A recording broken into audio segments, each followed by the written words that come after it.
Hello everyone, and welcome to our May 28th update regarding our plans for the fall. We realize we still have a week left of school, but we have begun working on our planning for the 2021 school year and would like to share where we stand.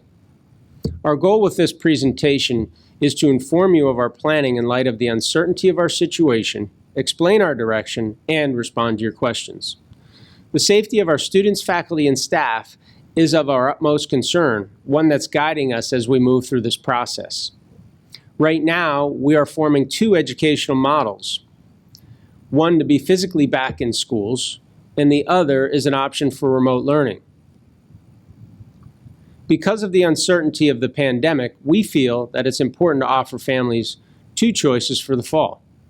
We know that some families will be comfortable back in schools and some won't, and we want to accommodate everyone. Additionally, we know that some of our students, as well as our faculty and staff members, are immunosuppressed, and we are putting plans in place to protect everyone. As we move forward through the summer, we will receive updated direction from the Pennsylvania Department of Education that will help guide us through this process. We'll also be guided by the Centers for Disease Control, as well as a team of local experts. So far, we have identified three key areas that are crucial to our plans: health and wellness, educational model, and operations. In each of these areas, we've established leadership teams of professionals. Ultimately, these teams will develop protocols and procedures for our entire school community of students and employees. With me today are Jeanne, Director of Student Services. She is heading up our health and wellness team. Also with us is Randy Brown, our Finance and Operations Officer, and he is heading up our Operation Leadership team. While I play a key role with our education model work, the teams are led by our Assistant Superintendents and our Directors of Curriculum. We've organized our message today around these three areas, and we will then respond to many of your questions that we've received through our online forum. At this time, I'd like for Jeanne to share an overview of her work with our Health and Wellness Leadership Team. Thank you, Jeanne. Thank you. The Health and Wellness Leadership Team was organized to investigate the need for health and safety precautions and prepare for a safe return to school for students and staff during the upcoming 2020-21 school year. The team includes counselors, psychologists, healthcare representatives, and experts from the following organizations: State College Area School District, Penn State University Student Health, Center Region Office of Government, PA Department of Health, Mount Nittany Physicians Group, Geisinger Pediatrics, Mindful Village, PSU Psychological Clinic, PSU Her Clinic, Center County Intermediate Unit, and the Youth Service Bureau. In order to address the many concerns as possible related to the various components and details involved with this committee, these 5 subcommittees were created. Screening and Education of Health, which will focus on social distancing, sanitizing, and screening. Staff Wellness, which will focus on addressing necessary professional development and also self-care for staff. Student Wellness, which will focus on social emotional learning, mental health screening, and case management. Student Service School Operations, which will focus on records, registration, and attendance. And Community Connectedness, which will focus on trauma-informed training and community awareness. We have established 6 goals so far for these committees, and they include: 1, develop a procedure and protocol to help ensure the safety and welfare of students and staff in school buildings amid the COVID-19 pandemic. 2, provide systems for social distancing and emotional learning for all students. 3, provide opportunities for wellness and self-care to staff. 4, provide processes for safe and healthy learning environments. 6, provide and communicate school operation procedures related to student services. And 6, provide crisis intervention awareness and trauma-informed training for students and staff. Thank you, Jeanne. At this time, I'm going to share an overview regarding the educational model planning.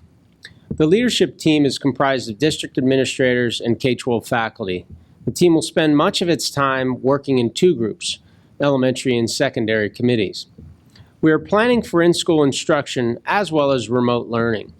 Even if we are back in schools, families will still have a choice for full-time remote learning as an option. Because of social distancing requirements, we are considering a schedule that is more of a hybrid to our regular in-school model that we are most familiar with. That is, students might experience in-school learning several days per week, as well as some remote learning at home the other days. Social distancing requirements are the main reason driving that consideration. To clarify our planning parameters, the safety parameters from the Department of Health, CDC, and the procedures developed by our Health and Wellness team will help our educational model team to map out the specifics for this in-school model. To date, we have yet to receive the updated planning guidelines from the State Department of Education, but do expect those any day. At this time, we are working to improve our remote learning plan. So, we will be sending faculty, parents, and students a brief survey within the next few days. Because of our educational model will first need direction from the governor, we will not finalize our planning until we understand the state's parameters. As we work through the next 2 months, we will be sharing planning updates with our board of directors and our entire school community. At this time, I'm going to have Randy Brown share an overview of our operations planning team. Thank you, Bob. Drawing from the Health and Wellness team's work, as well as the Center for Disease and Control and Health Department guidelines, the operations team will lay out procedures and protocols to help keep our schools as clean and safe as possible, while also considering the educational model for the fall. The operations team consists of the transportation, food service, and maintenance and custodial departments. Concerning transportation operations, we will be increasing our cleaning and sanitation schedules on all buses, as well as looking at the possibility of other safety precautions like masks and temperature checks. One key issue we will be dealing with is how many students we are able to assign to a bus due to social distancing, depending on the protocols developed. Keep in mind, we might not be able to put as many students on buses as we have in the past. If that happens, we will have to rethink the way we get students to and from school. This could mean expanding our walker distance or asking parents, when possible, to provide transportation for their children.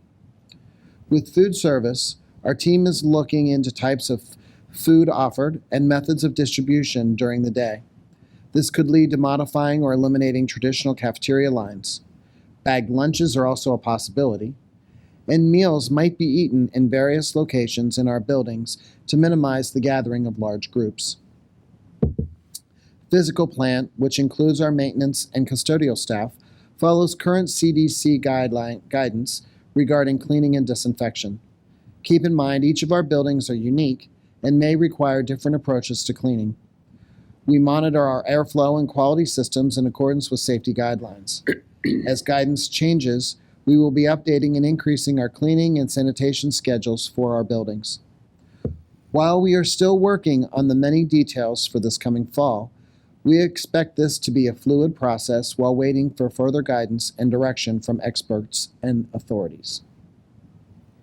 And now, we have received many questions from our community through our online forum. Thank you for your submissions. Please know these questions will be very valuable to each of our planning teams. Today, we're going to answer many of these questions, and as we work through the next 2 months, we will respond to additional questions that we are still working through. Bob, the top question we received through the form concerns masks. Could you lead us off by talking about how we're going to handle masks? Sure. In relationship to safety procedures in our schools, we will follow guidelines coming to us from the CDC and State Department of Health. If we were in school at this time, we would require masks for all employees and students. So unless something changes for the fall, we do expect to have a requirement for masks in schools. Thank you, Bob. The next question is to you, Jeanne. How will people be notified if there's a positive case within a school population? Currently, the standing operating procedure is for the Department of Health or the family to notify the certified school nurse in the building. We anticipate this process will be similar and may require some contact tracing and also consider confidentiality. So we'll look to the governor's task force on contact tracing to provide us guidance in this area. Thank you, Jeanne. The next question is also to you. This person would like to know, what will happen if my child is sent home with symptoms of COVID-19? Well, first of all, if they have symptoms prior to coming to school, keep them at home. If the symptoms arise during the school day, teachers will be provided with the standard operating procedure to send them to an isolation room. This isolation room will be manned by medical professionals who will be able to triage that student in a way to keep them safe. It will involve contacting the family, having the family pick the student up, and then there'll probably be some follow-up with that as far as some kind of written statement from a healthcare professional saying that the student does not have COVID-19 or does, and we need to implement an isolation plan. Bob, this question's for you. What will happen to immunocompromised staff with in-class and remote learning? Will they be furloughed? We wouldn't furlough someone for a medical condition. What we would do is collaborate with the employee to determine how to develop an accommodation plan to ensure safety and help the staff member fill their respective role. If the health issue is such that we cannot make the accommodation, then various sick leave policies would kick in. Thank you, Bob. The next question's also for you. What will class sizes look like next year? Well, we do expect to implement social distancing requirements, and that will most likely impact class sizes. Another key ingredient to class size is trying to understand how many families will opt for the full-time remote learning option. Thank you, Jeanne. This question's for you. Will there be changes to absentee policies? We as a district must follow the compulsory attendance laws, which does provide us with the opportunity for flexibility. So I think we will look into those options of being flexible for some of the absences. Thank you, Jeanne.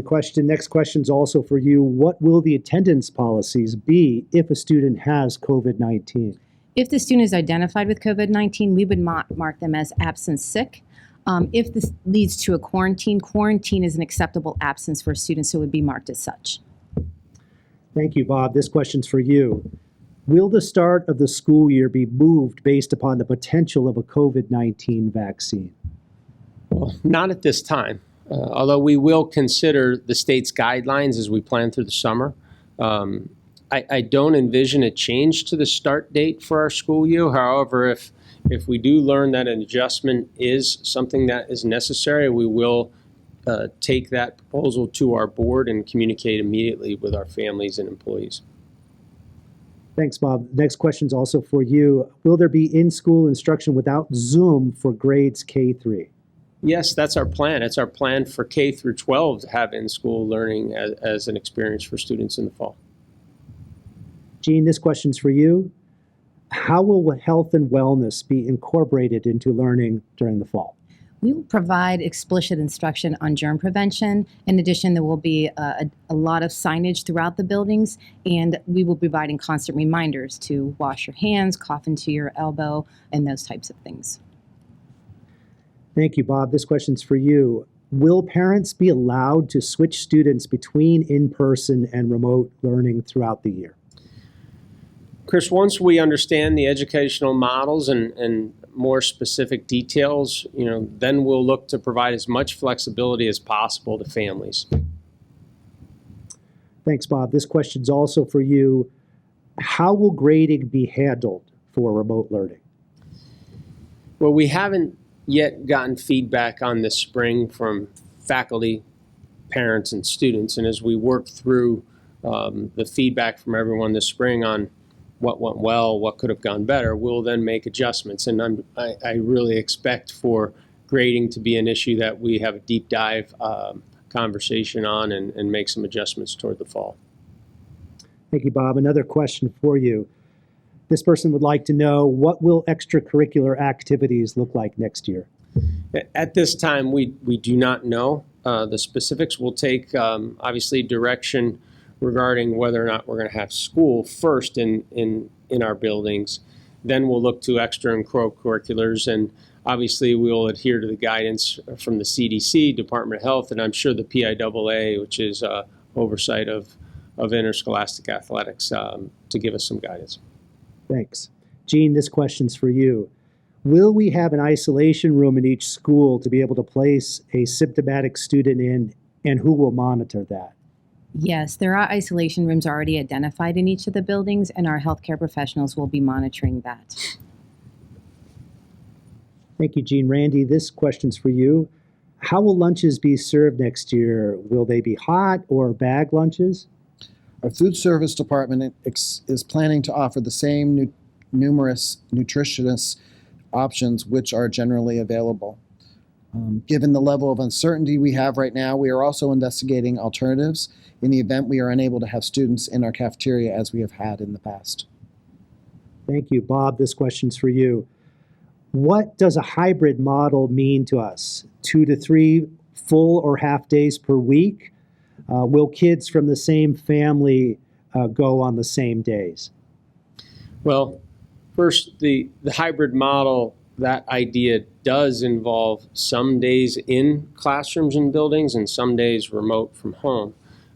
We don't desire a hybrid model, as it's not best for learning, and it surely has a negative impact on families where both parents need to report to work. A key variable to our scheduling and whether or not we would need to implement some type of hybrid model does also include the number of families who opt for full-time remote learning as their choice. So we have a lot to learn before we understand whether or not we would need to implement a hybrid model, but yes, the part in school and part at home is really what it means. Thank you, Bob. Randy, this question is for you. How does Penn State impact district decisions? The Penn State decision to return students to campus impacts the district's budget in a financial way. However, before we can return to the classroom, we rely on the Department of Education in Pennsylvania for approval to return to our in-person classroom experiences. Thank you, Bob. This question is for you. Will remote high school instruction have more structure than this past spring? Look, there is no doubt that we built this spring's plan very quickly. So we do expect feedback that's going to identify improvements for future remote learning experiences with our students. Whether we hold required classes occurring via Zoom or whether we remain flipped but require those Zoom check-ins remains to be seen. Those decisions will occur once we obtain the feedback from everyone and our educational model teams analyze that feedback and make improvement decisions. Regardless, I am confident that what we require this fall will be an improvement upon what we experienced this spring, and both for our faculty members and our students. Still with you, Bob. This person would like to know, how will students who fall behind when in remote learning be assisted next year? In addition to our classroom teachers, we have a great deal of support staff throughout our district who provide assistance to struggling learners. We're going to look to implement a system to better activate these professional staff members and these services where they're most needed. Thanks. Another question for you, Bob. How will teachers and schools motivate online engagement? Chris, our teachers are professionals, and we expect to use the summer months to share what worked well and what didn't, so that our efforts to improve are based on what we experienced this spring. In addition, this process is going to include reflecting on feedback from around our school community, and I believe that this planning will result in an improved program and thus result in improved student engagement. Thanks. Jeanne, this question is for you. What will guidance counselor support look like for seniors in remote learning next year, and how will graduation requirements be handled for them? So each senior has an assigned school counselor that will be following them on their caseload. In addition, we have a group of professionals that focus primarily on senior events throughout the year, which would include graduation requirements, college application processes, any of the senior events. Thanks, Jeanne. The next question is also for you. Will the district require a COVID-19 vaccine when one is available? We cannot make that requirement. The Department of Health would make us have that requirement, although I could see us doing something similarly that we did in 2009 by providing an H1N1 clinic for that vaccine. So that would be my guess is what would happen. Thanks. Randy, this question's for you. Will there be recess on the playground next year? As we've been talking about, Chris, with everything today, we will have to consider the numbers of students and social distancing, but we expect at this time to offer outside recess in an effort to allow children to take a break from their classwork, enjoy the outdoors, and develop and use gross motor skills. Thank you, Jeanne. This question's for you. Will there be temperature checks for everyone? We anticipate there will be some kind of screening for temperature for students and staff. In the event of that happening, we did already purchase over 100 thermometers to ensure that. We're just not sure of when that's going to happen right now. Thank you, Jeanne. This question's also for you. Will testing and contact tracing be part of the daily routine? If mass testing becomes available, that may be something that we can implement. As far as contact tracing, again, we'll look to the governor's task force to help us identify what that process looked like. And all of our certified school nurses have completed a contact tracing certification course, so we're prepared to do that when that happens. Thank you, Randy. This question's for you. This person would like to know, will there be bus transportation next year? If we provide in-person instruction, we are required to provide bus transportation. We may, however, ask parents to provide their child with transportation as they're able. This would be to help provide others with social distancing and meet those requirements. There may need to be schedule changes dependent upon the number of students being transported. However, we need to understand our daily school schedule and the numbers of students in person instruction before announcing any changes. Thanks, Bob. This next question concerns special services. How will these be provided, such as speech, occupational therapy, Title I, special education, gifted services? Right. These decisions will be made in a student-by-student manner. We're hoping that all of these services will be delivered in person, in schools, in classrooms. However, for immunocompromised students, we will collaborate with families and determine how to best deliver these services. This will include adhering to requirements or constraints from the governor. These services could be delivered through a variety of modes. In schools, face-to-face in homes, or through telehealth. So again, we will approach each of those in a student-by-student manner. Thanks, Bob. Back to you, Randy. This person would like to know, how will buses be cleaned? We definitely expect our cleaning and sanitization of our bus fleet to increase from our prior practice. Again, we'll rely on our team to develop the appropriate protocols, and we'll be using equipment similar to and products similar to what we use in our school buildings. Thank you, Randy. This question's also for you about buses. Will social distancing be practiced on buses? We'll rely on our experts and related guidance on social distancing. We are exploring different alternatives and options in order to accommodate this. And at this point, we may end up asking parents who are able, again, as I said, to provide transportation for their own students to help us out with this.